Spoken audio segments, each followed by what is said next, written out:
Whether you want to look up old jobs to help identify unmatched images or unknown group faces, or whether you want to make our exciting legacy products, you need job collections. But what are they, and how do we make them? Let's find out. Essentially, a job collection is a set of two or more jobs that have been collected into a set. The jobs are related to each other, with a typical example being a school that has been photographed each year over many years. A collection can be made for that school and each job added to it. Let's go make one.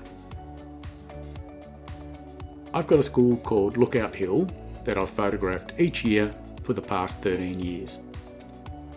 The most recent of its jobs is open now. To make a collection, we go to the menu and select Collection Historical. Why historical? Because the collection we're making is a chronological sequence of jobs over time.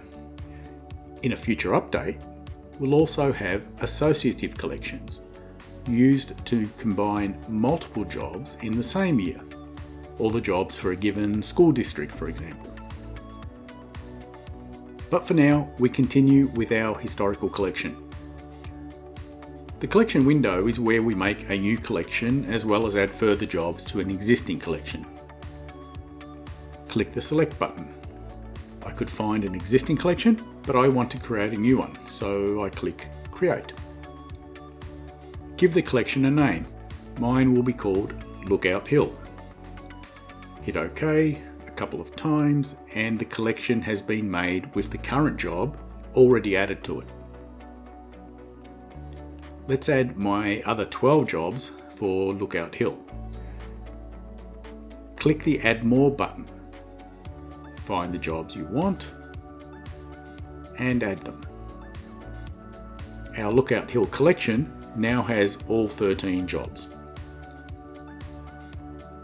An important step is to ensure your jobs are in the correct chronological sequence, with the oldest job at the top and the latest at the bottom. That's because when the software searches through a collection, it starts with the currently open job and ascends upwards. If needed, you can change the sequence with these arrows. We next need to consider how the subjects in the collection are linked. How will it know that a given subject, say Little Johnny Smith, is the same John Smith from year to year, job to job? Well, we can do it in one of two ways, by data or by face recognition. If the subjects have the same unique field value each year, usually their ID, we don't need to do anything. If that common value, that common ID, is in another field, we can select it here. But if the subjects don't have data that is common from job to job, don't panic, because we can use face recognition. What about this year column?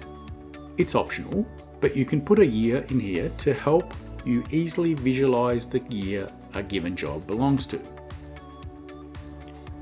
A more practical use is when you have two jobs that are in the same logical year. Let's say the same school's photographed in the fall of 2024 and then again in the spring of 2025. They are in different calendar years, but the same logical year.